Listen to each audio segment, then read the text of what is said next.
This morning, a potential Republican presidential candidate and a rising Democratic senator are pushing a bill to improve Wi-Fi access for the public. But experts say their proposal could sideline a new effort to prevent up to 80% of car crashes. Kris Van Cleave is in McLean, Virginia at the Department of Transportation Research Lab that's testing this new technology. Kris, good morning. The technology lets cars talk to other cars, even infrastructure like that stoplight up ahead. This is counting down until that light's going to change. You're going to feel the car make a stop at the light. It's safety technology the federal government could mandate be in all new cars within a few years. And the debate up on Capitol Hill really comes down to a battle over bandwidth. A sudden obstacle in the road makes this car slam on its brakes. The car behind warns its driver in time to swerve thanks to wireless vehicle-to-vehicle communication known as V2V. After more than a decade in development and more than $500 million in taxpayer money spent, this technology, which can make roads safer and save an estimated 1,083 lives a year, may now be asked to make room for Wi-Fi. It's an opportunity for more people to get onto the internet.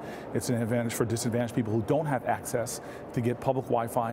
Senators Cory Booker and potential GOP presidential hopeful Marco Rubio introduced the Wi-Fi Innovation Act, seeking to open up the radio frequency reserved for V2V. Government estimates say Wi-Fi contributes to more than $140 billion of economic activity a year, and demand is growing for the limited available spectrum.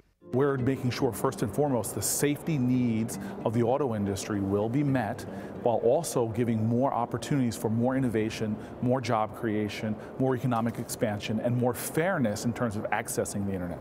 The bill has bipartisan supporters in Congress and would require the FCC to evaluate if Wi-Fi and V2V can coexist. We want to get to the point where traffic moves like two schools of fish, seamlessly moving together.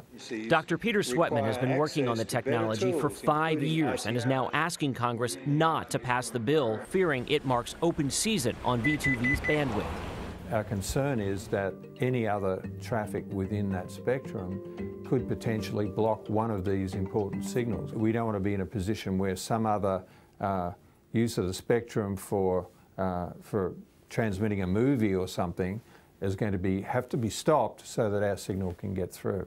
His pilot project at the University of Michigan is set to expand to 20,000 vehicles next year. He says any changes could delay the safety equipment's rollout up to 5 more years.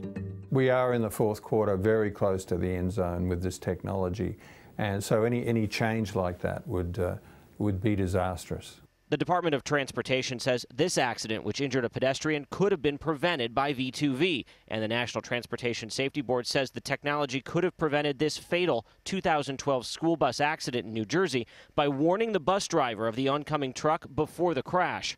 1 child died, 16 people were injured. The NTSB warned spectrum sharing could put the frequencies at risk of dangerous interference. The opportunity to improve transportation safety must not be delayed by issues associated with interference. Do you think the concern that's being expressed is fair? This is not about convenience or access to the web. This is about saving lives. We already made that decision. National Highway Traffic Safety Administrator Mark Rosekind doesn't necessarily oppose spectrum sharing, but says it was the FCC who set aside the bandwidth 15 years ago. So you want to make a different decision? Then you better show us the data that we can make sure that we can save those lives with a clear signal. The auto industry has already invested about $500 million in V2V, but still some on Capitol Hill are frustrated at the pace the technology is developing and say the auto industry has been slow to embrace the idea of sharing. 2 FCC commissioners have said they're open to the idea of widening the spectrum, and the bill has some big backers, including Comcast. Nora? All right, Kris, thanks. Looks like he's standing in the middle of the intersection there. Watch out for those cars. Careful.